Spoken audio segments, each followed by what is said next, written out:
Driscoll, stop that! It's called control.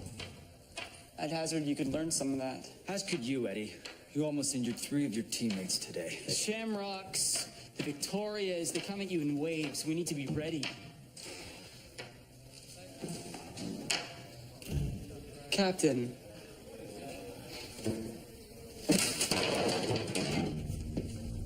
I said stop that.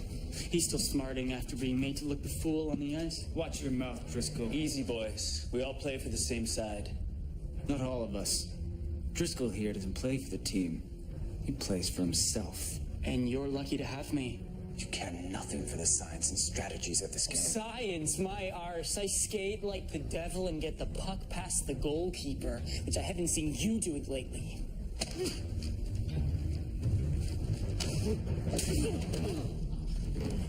Hey, well, take it easy. Take it easy. Cap, you all right? What is wrong with you? Simpson, man. Come on, wake up.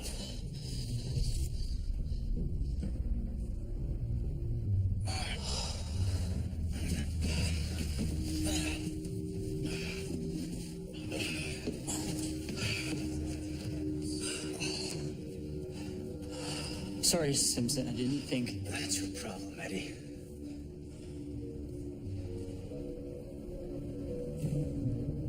Looks like we could all use a drink. Mongoose and Ferret? I'll be there presently.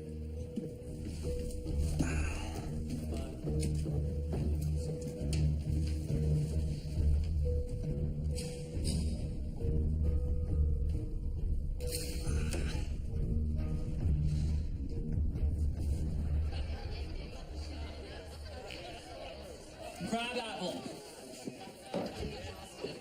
Eddie Driscoll. Good to see you. Well, aren't you a sight for sore eyes? Sorry I kept you waiting, Georgie boy. I had a little errand to run. Quite all right. It's on the house, sir. And my friend here? Of course.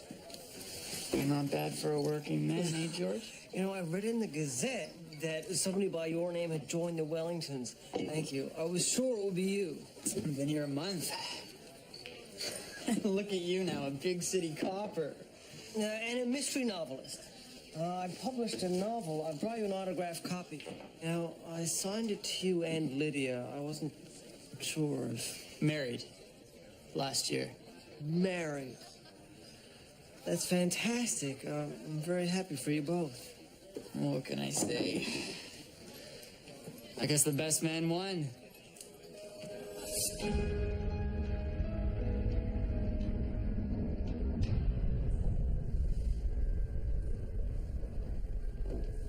His name is Archibald Simpson. He was found at 6:15 by one of his teammates, Mr. Jerome Bradley. I've yet to take his internal temperature, so I can't give you a precise time of death. And the cause? Uncertain, but he appears to have suffered an injury to the back of the head. According to Mr. Bradley, sir, the victim was involved in a dust-up after the afternoon practice. Where's this Mr. Bradley? He's just outside. Bring him in, Henry. Jerome Bradley? You know him? When I was younger.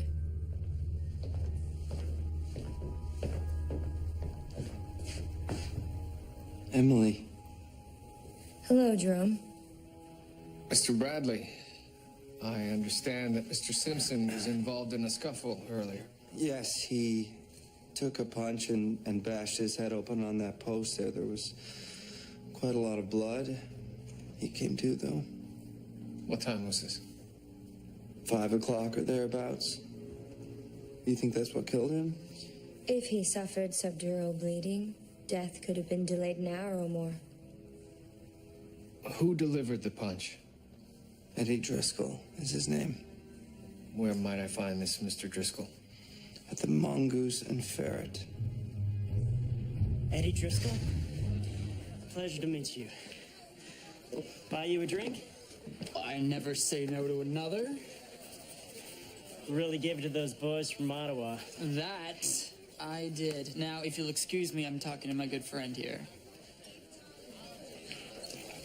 Oh, been a happy man since I discovered the true love of my life. Or should I say since it found me? It? Hockey, of course. Detective Murdoch. Please, make the acquaintance of my good friend, Eddie Driscoll. It's a pleasure to meet you, Mr. Driscoll. I wonder if you could accompany me to station house number 4. The station? Why? I'm placing you under arrest for manslaughter.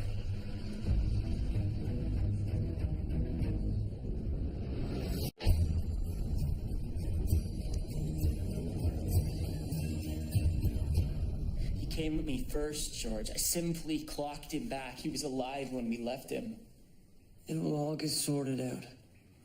Do you want me to contact Lydia for you? No. I won't have her see me here. Maybe a solicitor then? You think I'll be needing one? The players all agreed to meet at a tavern after the practice, but Simpson never arrived. Who saw him last? A Samuel Farrell, but he claims that Simpson was very much alive and conversive when he last saw him. Murdoch, if this is just a matter of fisticuffs, don't you think that a manslaughter charge is a little harsh? Sir, a man is dead as a direct consequence of a violent assault. By definition, that is manslaughter. If you ask me, they should lock him up. Why? Driscoll is nothing more than a thug, a low-life ruffian, and he hardly belongs in a sport for gentlemen. This scuffle in the locker room, who started it? Well, Simpson, I suppose, but Eddie Driscoll certainly brought it to a conclusion, didn't he? Who's in charge here? That would be me. And who might you be? Langston Wallace. I'm the owner of the Wellingtons.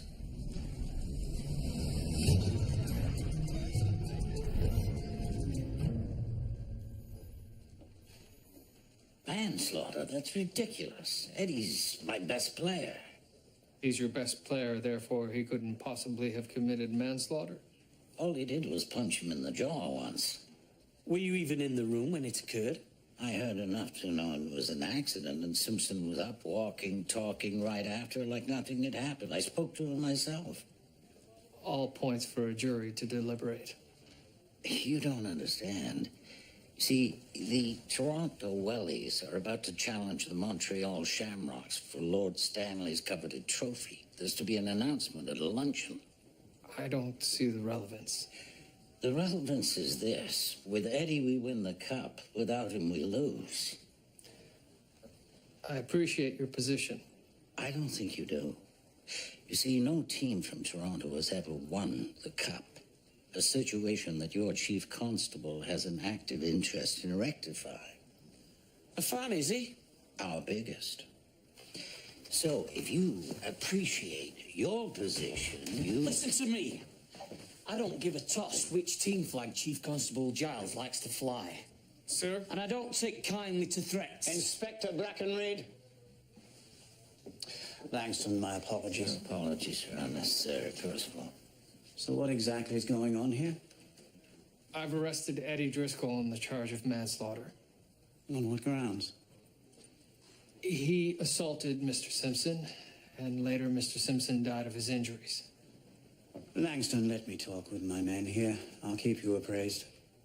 Thank you. I'll wait for you. Sir, under the circumstances, we're required by law to charge him with manslaughter. By law, is it? Strange how a confessed murderer can slip freely from your cells.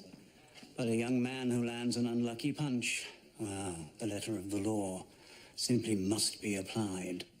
Are you suggesting it shouldn't? Do you know for a fact that Simpson died from that punch? Dr. Grace has yet to complete her post-mortem, but... I have to go to an important luncheon, as does Mr. Wallace. When I return, you will present me with proof that Eddie Driscoll has committed a crime, or you will release him.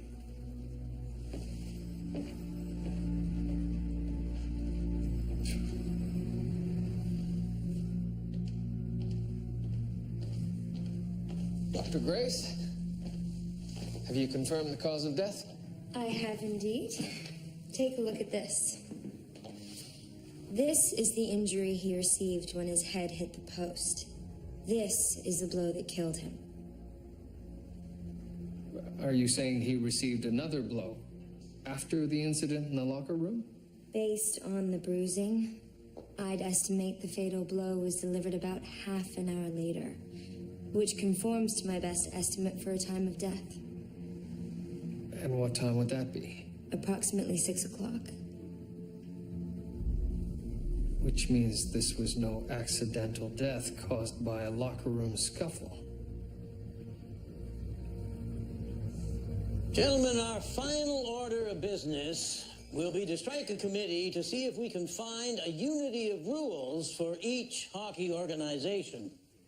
I pledge that next year, all hockey leagues will follow the example of our Ontario Hockey Association and adopt the use of the hockey net.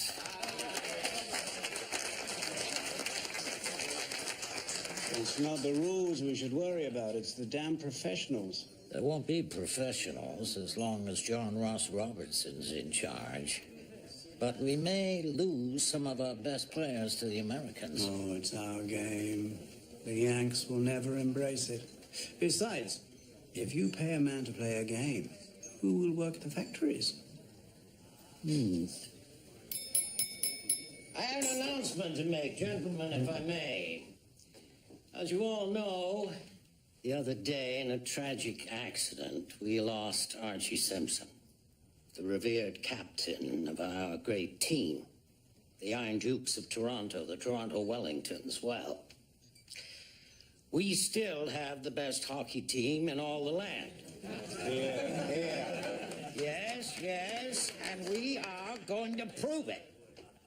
Our newly appointed captain, Mr. Jerome Bradley, will lead the Toronto Wellingtons charge as we challenge the Montreal Shamrocks to the cup. You mean Lord Stanley's punch bowl? The closest you will ever get to the cup, Wallace, is when we hoist it over your head in victory. We'll see about that, McLaughlin. Archie Simpson will be watching over us as we show the Shamrocks who plays the best hockey. Well, what do you think of our chances? Greatly improved. This Driscoll fellow is a crackerjack player. Mr. Wallace, please. Yes. Excuse me.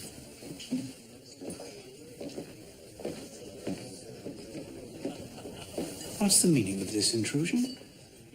Chief Constable, I regret to inform you that Mr. Simpson's death was no accident. It was murder. Mr. Wallace, I'm afraid your run for the cup will have to wait.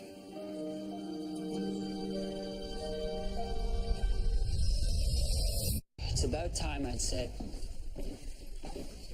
Mr. Driscoll, Yes? would you sign this for me?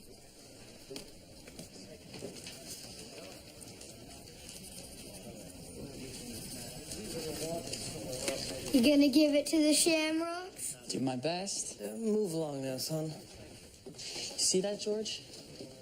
Your Detective Murdoch arrested a hero.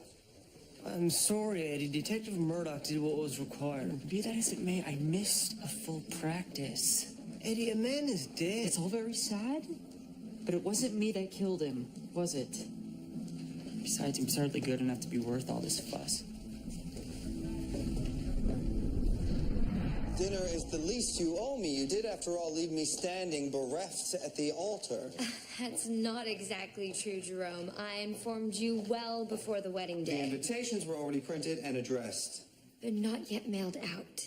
Nonetheless, all expected to be dancing with us at our wedding. I never meant to hurt or humiliate you. But there is nothing to be regained by attempting to rekindle that which was never meant to be. I agree, Emily. Let's let bygones be bygones. Please indulge me with your company over dinner tonight. Just as old friends. That's what we are now, right? All right?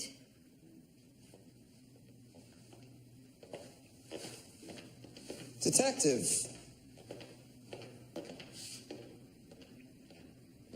Dr. Grace? Why are you entertaining a potential suspect here? I didn't invite him, Detective, and I certainly wasn't entertaining him. Under no circumstances is a suspect to be allowed anywhere near evidence. It won't happen again. You have something for me? I believe I may be able to help identify the murder weapon. I found these in Mr. Simpson's hair. Wood slivers. Exactly. You are looking for a long, thin implement made of wood. I believe I know where I might be able to find one. Thank you, Doctor. Hockey stick. Sir, it pains me that such a joyful apparatus could be used in such a terrible way. Not as much as it pains me that they cleaned up this locker room. Have a look at this, George. Simpson was found here, with his back to his locker. It would be hard to strike him in the back of the head if he was there, sir. Exactly. I believe his body was moved here. Why not just leave him on the floor? Clearly, the killer wanted us to think that Simpson died of his earlier injury. Sir, look at this. What? Oh, these skate marks. It appears that one of the best skaters in this city walks like a duck when he's off the ice. You finished labeling the sticks, George? Yes, sir. They're all marked according to their owner. Shall we? What have you got, Murdoch? Sir, I believe one of these hockey sticks to be the murder weapon. The task before us is to figure out which one. How are you going to do that? Through chemiphosphoroluminescence, sir. You see, sir, this compound will emit a blue glow when it's oxidized. In this case, the iron in the hemoglobin will act as the catalyst.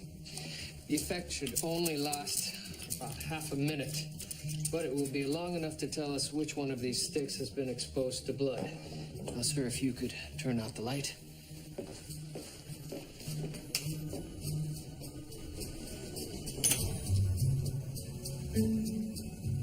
Bloody hell. It's a tough sport, I'll give it that. Any one of these sticks could be the murder weapon. What are you doing in the dark?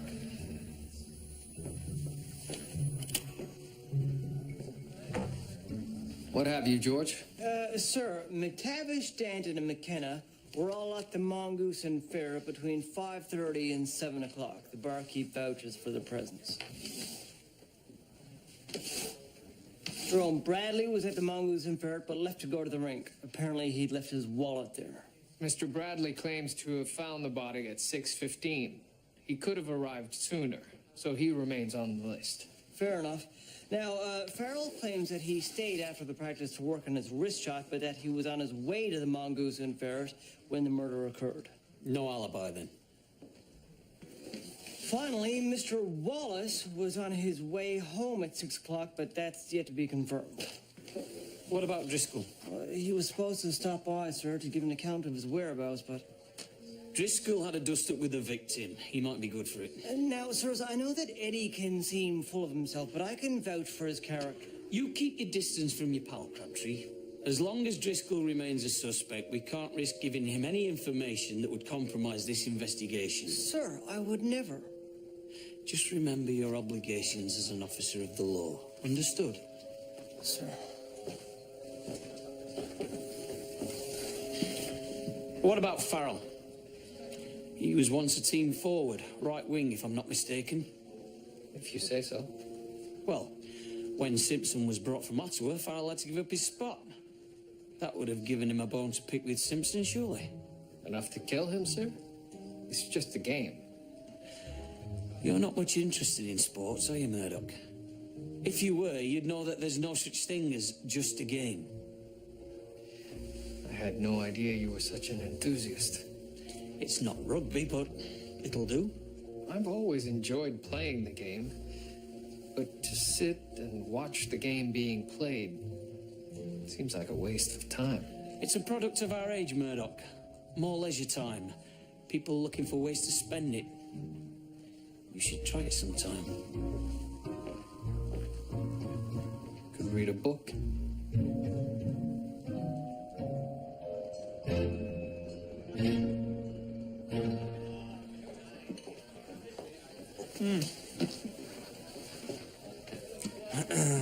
Enjoy it while you can, Driscoll.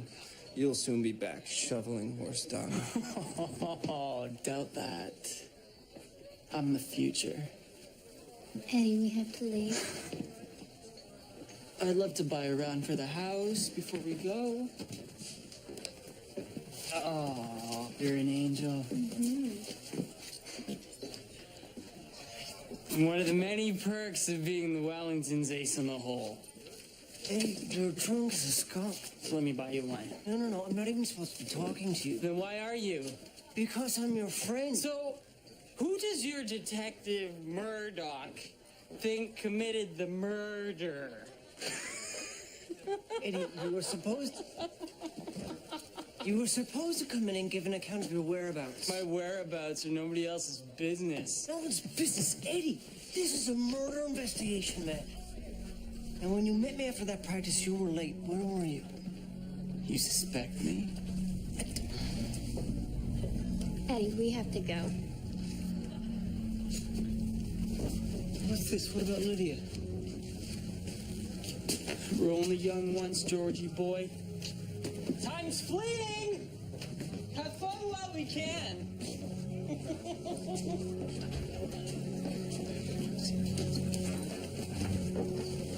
Excuse me, gentlemen.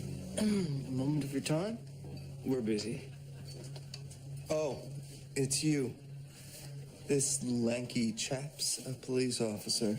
Really? Well, I'm tremendously reassured as to the safety of our streets. You're Samuel Farrell. I am indeed. Do either of you suspect that anybody on the team might have a grudge against Simpson? His name was Mr. Archibald Simpson, Constable, and he was as fine a man as you'd meet. A gentleman, if ever I've encountered one. He'd intended enlisting after season's end to fight for our mother country against the Boers. He was a highly principled fellow. Yes, unlike your lout friend. You want to know who hated Archie? It was Eddie Driscoll. Well, Archie made it clear that Driscoll didn't belong in a gentleman's game. And Eddie killed him for it. Now, if you'll excuse me, I have an assignation with a young lady.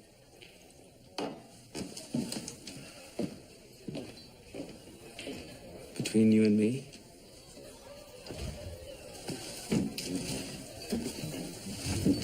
I wanted Eddie on the team. He made us contenders. If you want someone with a grudge, look no further than our new captain. Good night, barkeep. Same time tomorrow. Good night, Mr. Brown. Brad?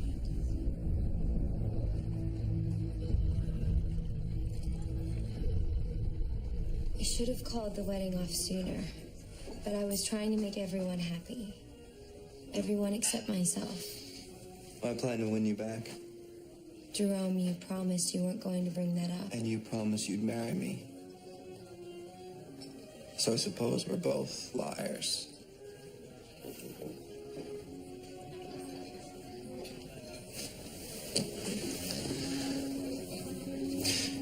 You're coming back to me. It's just a matter of time. You don't have a choice in the matter. I'll win the cup, and then I'm gonna win you back. Now shall we order dessert? I really should be going, Jerome. I rise early. Thank you for a lovely dinner. Goodbye. Goodbye? I don't think so, Emily. I'll be seeing you sooner than you think. Goodbye, Jerome.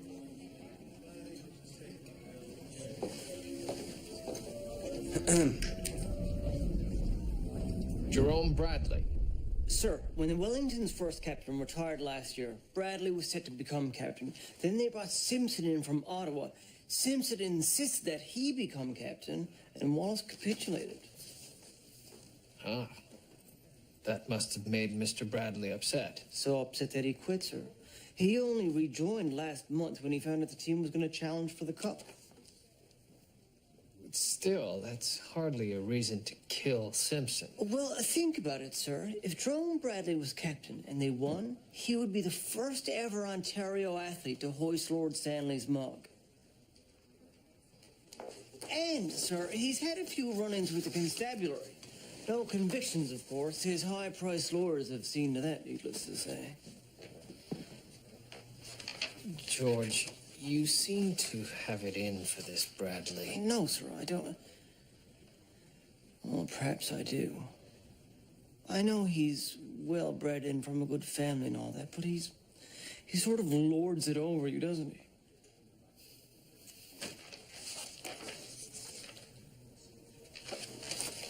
Bring him in. What's this? It would appear you have a history of violence, Mr. Bradley. I have a history of getting into punch-ups when I've had a few. I would like to note that my client has never been convicted. You have the nerve to suggest that this predisposes me to murder? Did you or did you not quit the team when Mr. Simpson became captain? I quit because I could not stand by and watch the team I loved sullied by the likes of Eddie Driscoll. Archie felt the same way. He and Mr. Wallace almost came to blows over it. When was this? Last week, in Mr. Wallace's office. I don't know what they were shouting about, but I heard Eddie's name loud and clear. If anyone killed Archie, it was probably that low-class farm boy.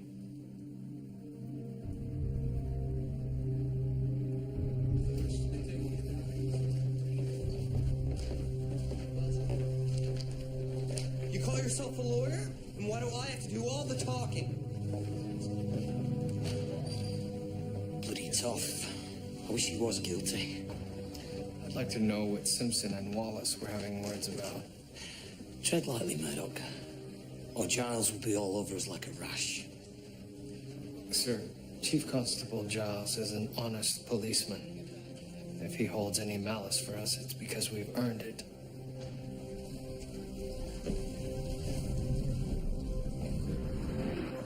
What were you and Mr. Simpson arguing about? Strategy. Proper deployment of players. Specifically? Simpson was unhappy with Eddie Driscoll's place on the team, as were a number of players. Why was that? By all accounts, he was your most talented player. Oh, yes, he was that, but he wasn't one of them. If I can speak frankly, most of the players on the team thought Driscoll beneath them. They only tolerated him because of his abilities. And your captain shared that view? No. Simpson didn't care about Driscoll's background. He was somewhat of a Republican in that sense. He disliked Driscoll because of the manner in which he played the game. And he wanted him off the team? Well, that's what we were arguing about. I told him it was none of his business to be issuing me ultimatums. But Simpson said it was either him or Eddie. Did Eddie Driscoll know that Simpson wanted him dropped? Well, he certainly didn't keep it a secret. Now, I'm due for my supper, Detective. Can you let yourself out? Yes, of course. Well.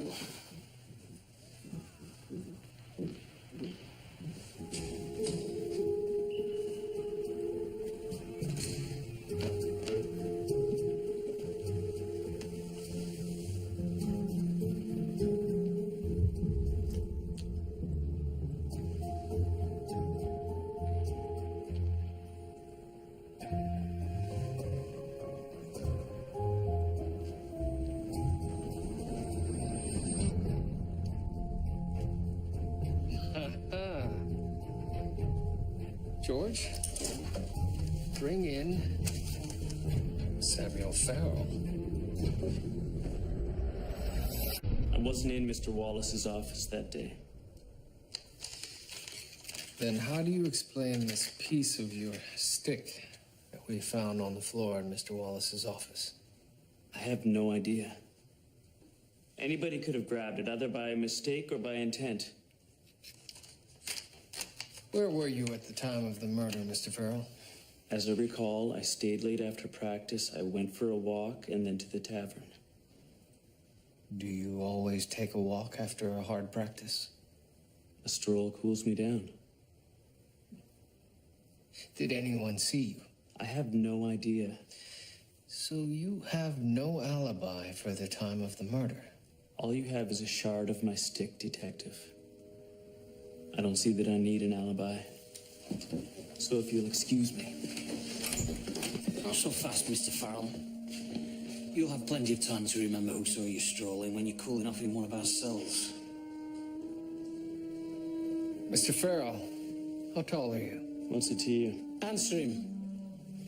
I'm 5'8". My low center of gravity gives me an advantage. Hodge, escort Mr. Farrell to the cells. What were you thinking?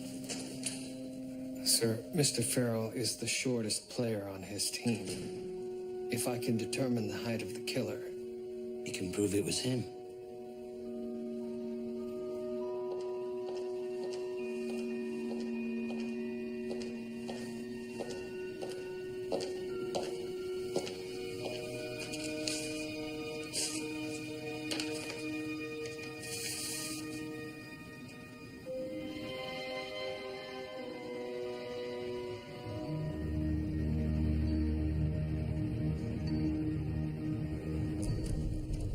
Right here, ma'am.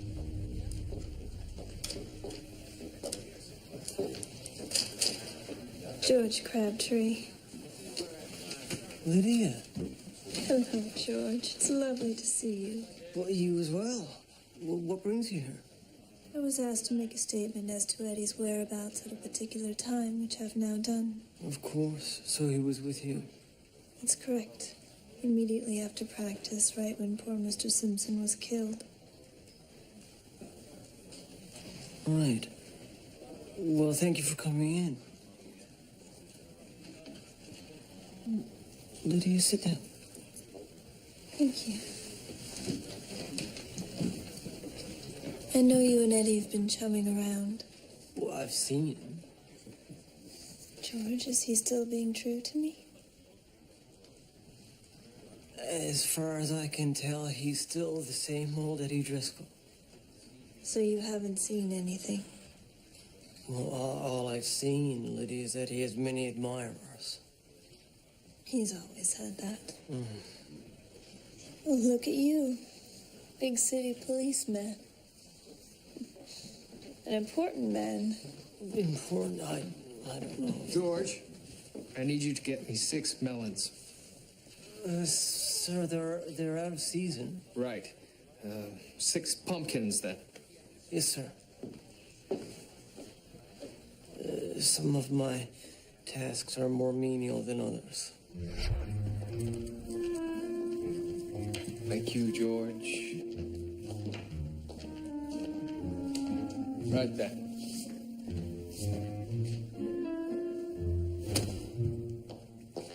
The angle of impact is too high on the skull.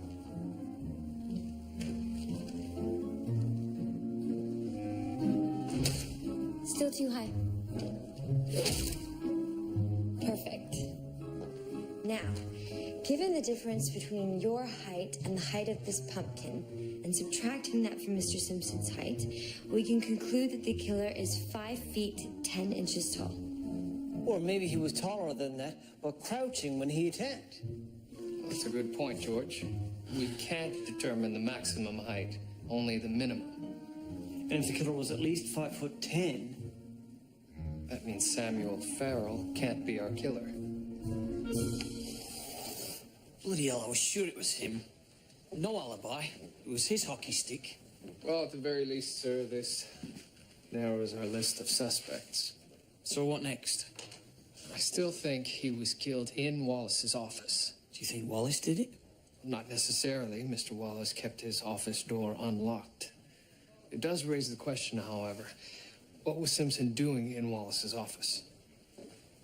What have you, George? Sir, I was going through Simpson's effects, as you asked. Amongst the other paraphernalia was this.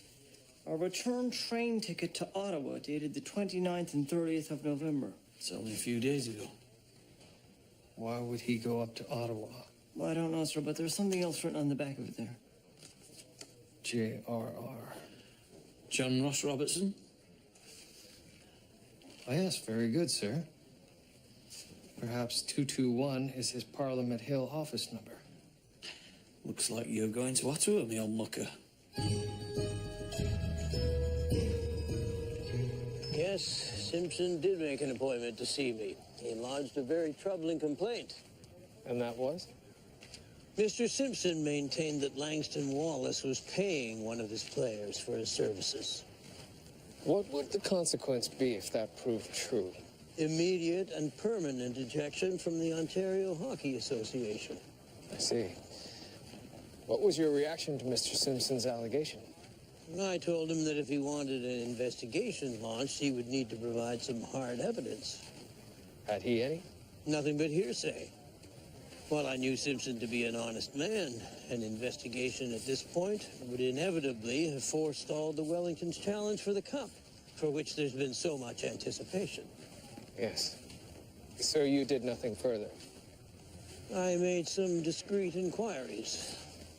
Did you find any basis for Mr. Simpson's suspicions? I found no cause to pursue the matter further. Did he mention the name of the player he suspected was being paid? He did. And? With all due respect, Detective, a man's good name and the reputation of a fine hockey team is on the line here. I assure you I will handle all aspects of this conversation with the utmost discretion. This game is being taken over by rogues and capitalists, Detective Murdoch. I'm doing all in my power to stop it. I do hope you are on side. Sir, the name? Eddie Driscoll. Eddie Driscoll is being paid. That's what Mr. Simpson believed, but he didn't have the proof. Perhaps that's why Simpson was in Wallace's office the night he was killed. Well, sir, if he did find the proof he was looking for, that would certainly spell the end of Wallace's grand ambitions for his team. Oh, forget the Cup. This would get the Wellingtons kicked out of the league. Still, sir, it seems absurd that an individual would actually pay others to play a game. It's more and more commonplace, Murdoch. It's even happening with the football back home. Oh, bloody hell. Chief Constable? I just had a message from Langston Wallace. You're investigating a rumor that the Wellingtons have been employing a paid professional? We are, sir. But you must know what that means. It would be the end of the team. Sir, I'm only looking into it as it pertains to our investigation. Should Langston Wallace prove to be innocent of murder, I see no reason why the allegations should come to light. No. No, if it's true, it must be brought to light. Sir? There's no greater stain on the face of hockey than the specter of professionalism. Greater than cold-blooded murder? Yes, I admit that Langston Wallace has a strong motivation to try to keep this from getting out. Perhaps at the expense of a young man's life. Get to the bottom of it, Murdoch. Langston may be my friend, but if he's broken the law... Yes, sir, I will.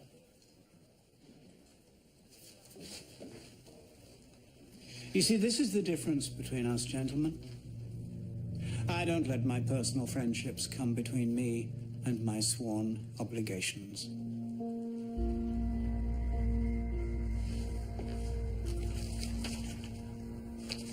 I've been looking at your ledger, Mr. Wallace. You make a significant amount of money charging admission to Wellington's hockey games. I do all right.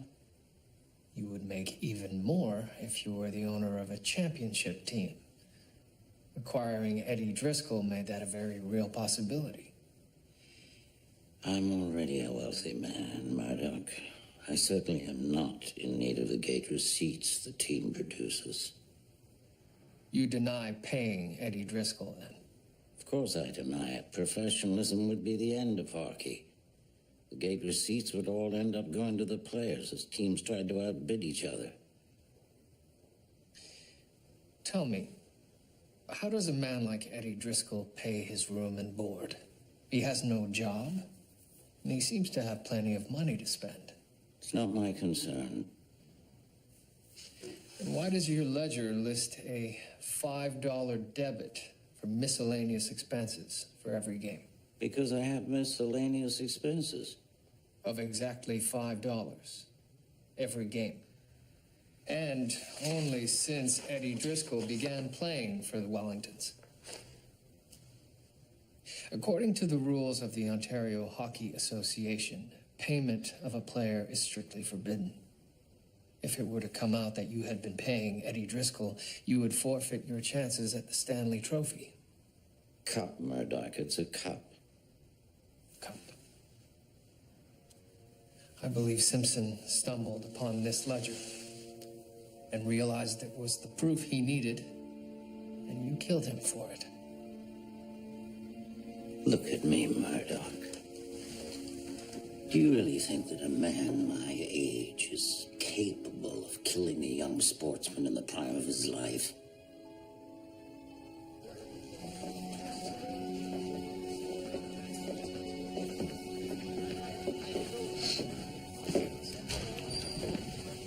So if it's not Wallace, that just leaves Driscoll and Bradley as suspects. But Eddie Driscoll had an alibi, confirmed by his wife. Sirs, What is it? I wouldn't put much truck in Lady Driscoll's words. I'm not quite sure Eddie coerced her to lie for him. Damn it, Crabtree. George. Why didn't you mention that earlier? Because I think he's an adulterer, not a murderer. And I think he had his wife lie for him because he couldn't get an alibi from the woman he was actually with. Bloody hell, Crabtree. He wouldn't have killed anybody, sir. I'm sure of that. Bring him in. No, sir. Bring the wife in first. I wasn't lying. My husband was with me after practice. He came all the way home after practice and then went the same distance all the way back to the tavern. He was being a good husband. What's wrong with that? Why don't you believe me?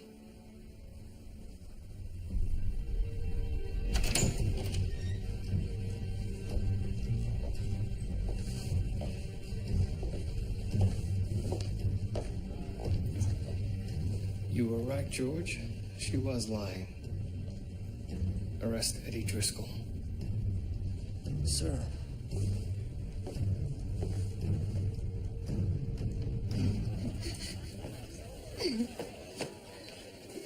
Eddie, I've been sent to arrest you.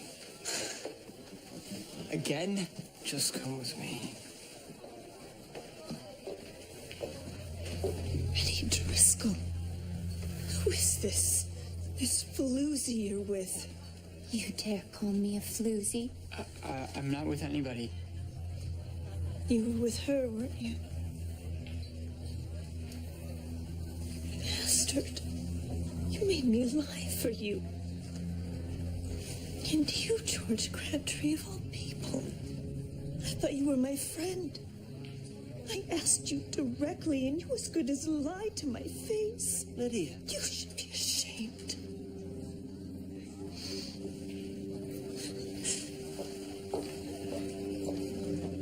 Did you bring her here, George? No, I didn't bring her here, Eddie. She must have followed me from the station. She's a good woman, and she lied for you. And I tried to believe her. You better have a good story as to where you were when Archie Simpson was killed.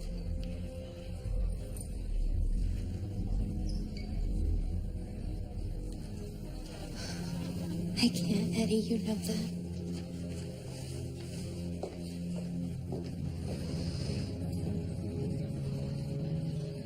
Unfortunately for you, Mr. Driscoll, your alibi no longer holds. Your wife has retracted her statement. I think that Mr. Wallace had been paying you. Mr. Simpson found out about it, and you murdered him. You're wrong. I don't care who knew I was being paid. If I don't play for this team, I can play for another. They pay people in America better money than I make here. All right. Where were you the evening of the murder? I was with a woman. Her name? A gentleman doesn't. Her name, sir. Felicity Wallace. Langston Wallace's granddaughter. But she won't admit to being with me. What time did you leave her? I don't remember. Where did you go after your assignation? To the Mongoose and Ferret where I met George. Constable Crabtree stated that you met him at 6:15. That would have given you 15 minutes to commit the murder and make it back to the tavern.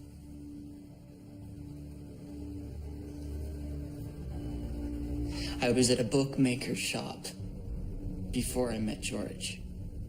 For what reason? I was betting on myself to take my team to victory against the Shamrocks.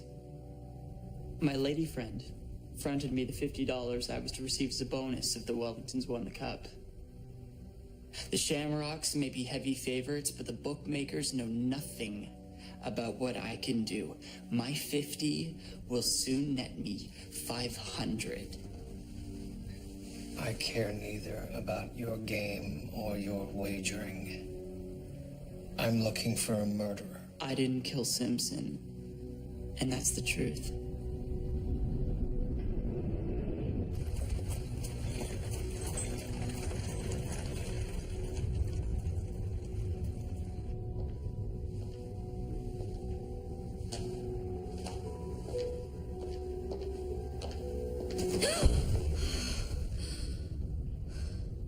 Hello, my darling. Jerome, you scared the daylights out of me. Oh, I'm so sorry, my dearest. Far from my intention. You're drunk. What of it? You can't be here, Jerome. You must leave immediately. I'll have Constable Crabtree. Oh, Constable Crabtree. Come and save you. That's a joke, if I've ever heard one now. Into my arms, my dearest. This behavior is unacceptable, Jerome. Unacceptable? You have the nerve to say that to me. I offered to bring a lowly, working-class girl up to my station. I have apologized for that. There's nothing further for me to do. You can reverse that earlier error. It wasn't an error. The mistake would have been to go through with the wedding. You ungrateful whore. Take your lead, sir, or I'll have to arrest you. This is none of your business. Now leave us to it. Get out of here!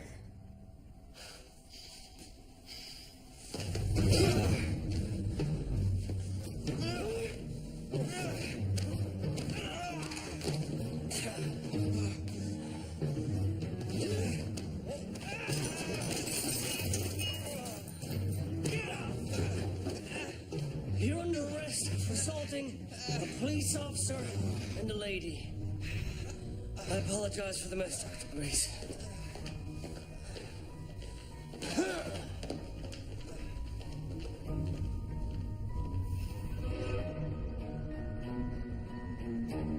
Good morning, sir.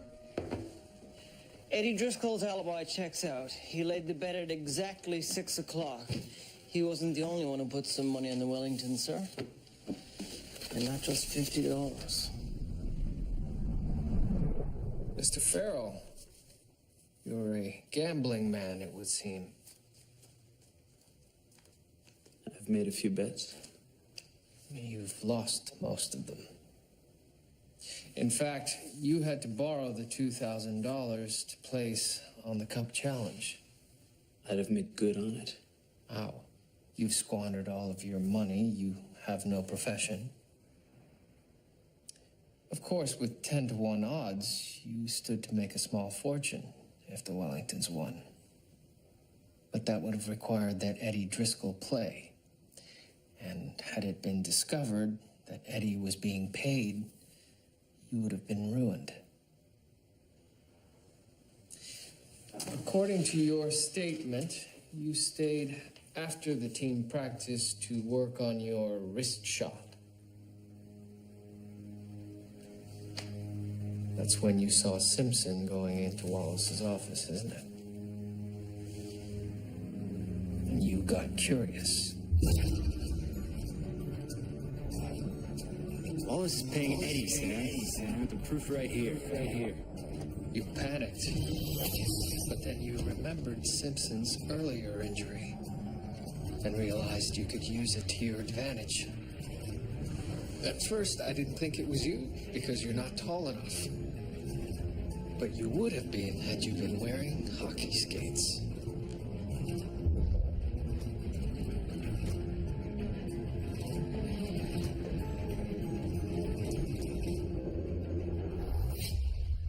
That's all speculation. You have no proof. And you have no alibi. Your stick was the murder weapon. Your motive is clear. On the face of it, it looks like murder in the first degree. But should you confess, in your own words, that this was a rash, unplanned act, you may be spared the noose.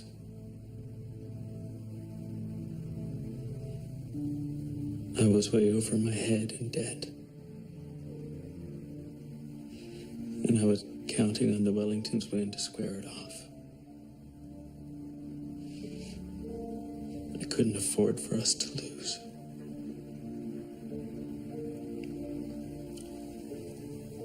I had to. It would have disgraced my family. But I've done that now, haven't I?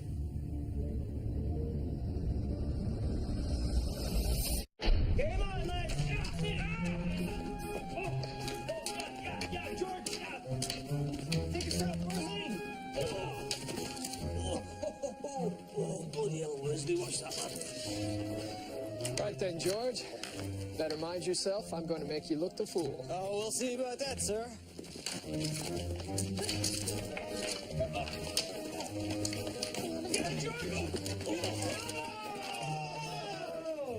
What was that you were saying, sir?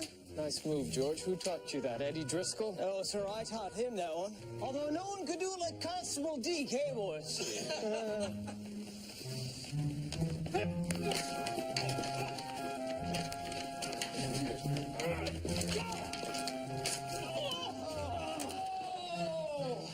Through my legs, Murdoch. Thank you for letting that one in, sir. Oh, don't worry, Inspector. I'm just letting him build some confidence.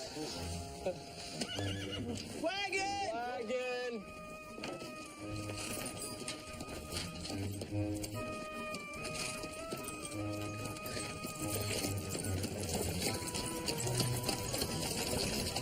So where's Eddie now, George? Sir, he's in Pittsburgh earning $6 a game. $6? That's madness. He thinks he'll earn more, sir. Maybe up to $10 somewhere else. $10? I doubt that, George. But still, getting paid to play. He's a lucky man. All right, game on. Play.